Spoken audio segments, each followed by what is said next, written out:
अहमदाबाद येथे झालेल्या एअर इंडियाच्या विमान दुर्घटनेला आता 4 दिवस उलटलेले आहेत आणि या दुर्घटनेमध्ये जे मृत्युमुखी पडलेत त्यांची ओळख पटवणं आणि त्यानंतर त्यांचे मृतदेह नातेवाईकांना सोपवण्याचं काम युद्धपातळीवरती सुरू आहे। आणि आतापर्यंत सिव्हिल हॉस्पिटलकडून जी माहिती देण्यात आलेली आहे त्यानुसार 31 DNA सॅम्पल जे आहेत ते मृतदेह आणि कुटुंबियांमध्ये मॅच झालेले आहेत आणि त्या लोकांना आता कळवण्यात आलेलं आहे। आणि त्यानुसार त्यापैकी जे लोक येत आहेत, नातेवाईक येत आहेत, त्यांना ॲम्ब्युलन्सच्या माध्यमातून आणि कॉफिनच्या माध्यमातून जे मृतदेह आहेत ते सोपवले जात आहेत आणि अंत्यविधीसाठी त्यांना पाठवलं जात आहे। मात्र आता आपण पाहतो की जे सिव्हिल हॉस्पिटलमधलं सगळ्यात मोठं शवागृह आहे त्या शवागृहाच्या बाहेरची दृश्य जर बघायची झाली तर पोलीस बंदोबस्त सगळीकडे पाहायला मिळतोय। आतापर्यंत फक्त 12 मृतदेह जे आहेत ते नातेवाईकांना सोपवण्यात आल्याची माहिती डॉक्टरांनी दिलेली आहे। पुढच्या बाजूला आपण पाहतोय की या सगळ्या पुढचा जो काही पॅसेज आहे तिथे ॲम्ब्युलन्स जात आहेत आणि तिथे मृतदेह नातेवाईकांच्या ताब्यात दिले जात आहेत आणि त्यानंतर ॲम्ब्युलन्स इथून निघून जाते। त्याचबरोबर ज्या मृतदेहांचे DNA सॅम्पल कुटुंबियांसोबत मॅच झालेले आहेत त्यांची अनाउन्समेंटसुद्धा इथे स्पीकरच्या माध्यमातून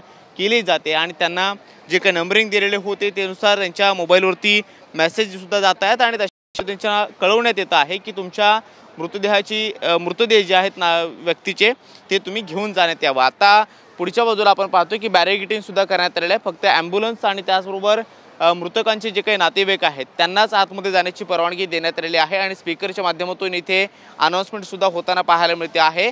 जवळपास 4 दिवस उलटलेले आहेत आणि 275 पेक्षा अधिक लोकांचा या दुर्घटनेमध्ये मृत्यू झाल्यानंतर आत्तापर्यंत आपण पाहतो की युद्धपातळीवरती त्या मृतदेहांची ओळख पटवण्याचं काम हे सिव्हिल हॉस्पिटल प्रशासनाकडून सुरू होतं आणि आतापर्यंत फक्त 31 मृतदेहांची ओळख पटल्याचं आत्तापर्यंत सांगण्यात येतं आहे। एकूण 12 मृतदेह नातेवाईकांना सोपवण्यात आलेले आहेत आणि जशी मृतदेहांची ओळख पटेल, DNA सॅम्पल जसे मॅच होतील तसं नातेवाईकांना कळवलं जात आहे आणि त्यानंतर त्यांचे मृतदेह जे आहेत ते आता नातेवाईकांना सोपवले जात आहेत। त्यामुळे आज दिवसभरात या प्रोसेसला वेग येण्याची शक्यता आहे, कारण ज्या पद्धतीचे DNA सॅम्पल पहिल्या दिवसापासून घेण्यात आलेले होते तर त्या नातेवाईकांना 72 तासांचा कालावधी देण्यात आलेला होता आणि त्यानुसार ज्यांचे रिपोर्ट्स येत आहेत त्या नातेवाईकांना आता मृतदेह जे आहेत ते DNA सॅम्पल मॅच झाल्यानंतर दिले जात आहेत आणि आज दिवसभरामध्ये ही प्रोसिजर जी आहे ती पूर्ण केली जाणार आहे।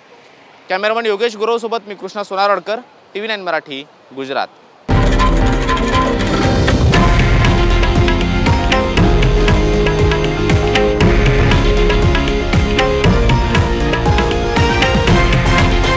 हे आहे देशातील नंबर 1 न्यूज नेटवर्क आणि आपण पाहत आहात TV9 मराठी, एकमेव।